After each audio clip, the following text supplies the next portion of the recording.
Hello everybody, and welcome back to my channel. I know it's been a long Monday.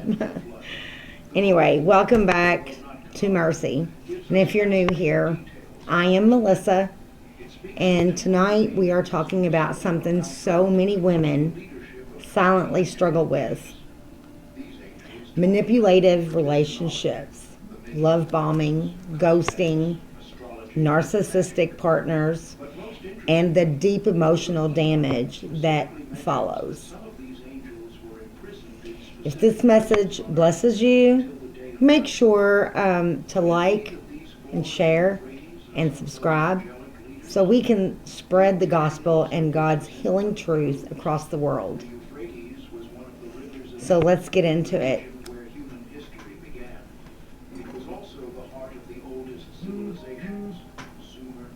So, what does the Bible say about manipulative relationships? The Bible may not use the word narcissist, but it describes the behavior perfectly.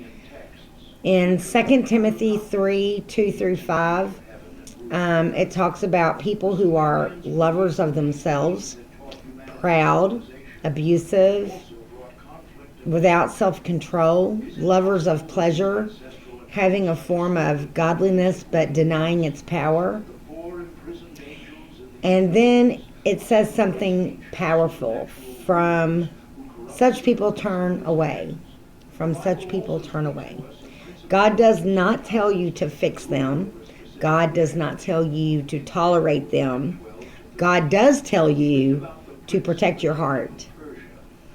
Proverbs 4:23, above all else, guard your heart, for everything you do flows from it. Manipulation, love bombing, ghosting, these are not signs of love. These are signs of instability, confusion, and emotional control. And God is not the author of confusion. In 1 Corinthians 14:33, it says, for God is not the author of confusion, but of peace. If someone repeatedly brings chaos into your life, the Bible calls that a spiritual red flag. So pay attention. So why does God allow these relationships? This is the question that aches the most. But here's the sad truth. God doesn't send these people, but He allows us to see what's inside us that still needs healing. Sometimes we ignore red flags. We confuse intensity with love. We crave validation. We hope we can love them into changing. We fear being alone.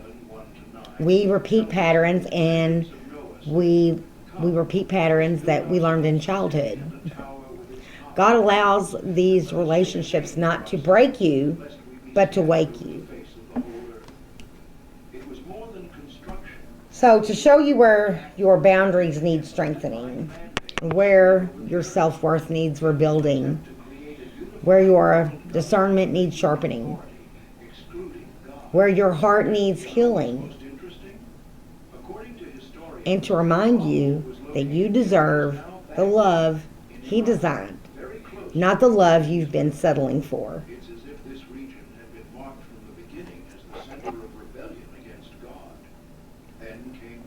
You may ask yourself, why do I keep attracting the same type of people? This is not because something is wrong with you. It's because something in you is unhealed. Unhealed wounds attract unhealed people. If you grew up overgiving, people-pleasing, afraid of conflict, craving approval, believing love must be earned, then manipulative people can sense that. But here's the good news. Healing breaks patterns. In Psalms 147:3, he heals the brokenhearted and binds up their wounds. When God heals your heart, your standards change, your boundaries change, your discernment sharpens, your spirit stops tolerating what once felt familiar.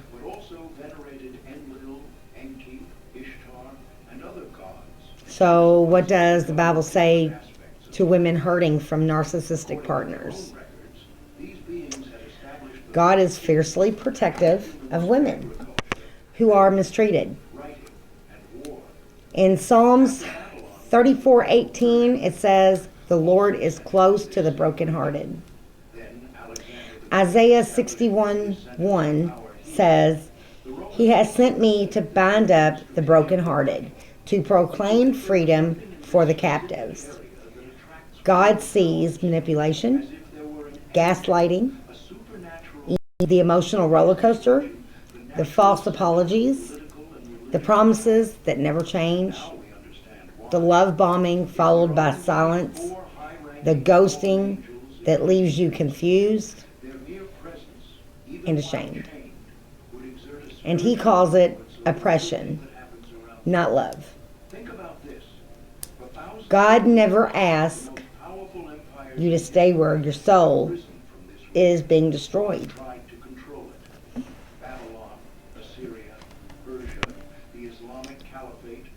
Why it is so hard to leave? Because trauma bond feels like love. Narcissistic relationships create cycles of affection, withdrawal, apology, hope, disappointment, confusion, and your brain becomes addicted to the highs and the lows.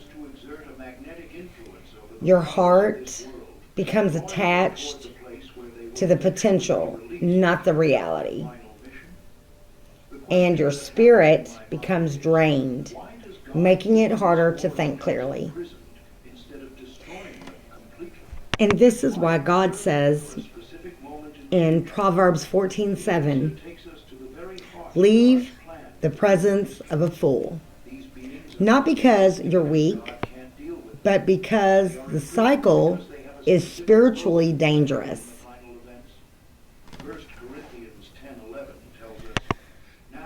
So, what does the Bible say about healing from the emotional damage? God specializes in restoring what people tried to break. In Psalms 147:3, it says, "He heals the brokenhearted." In Joel 2:25, it says, "I will restore to you the years the locusts have eaten." Healing is not instant. Healing is not linear. Healing is not pretty. But healing is holy.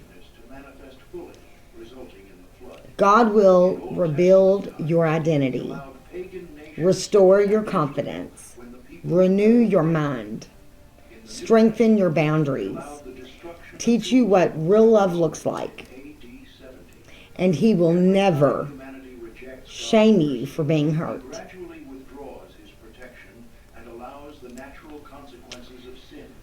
So you're probably asking yourself, should I stay or go? And what would the Bible advise me to do? The Bible gives two clear principles.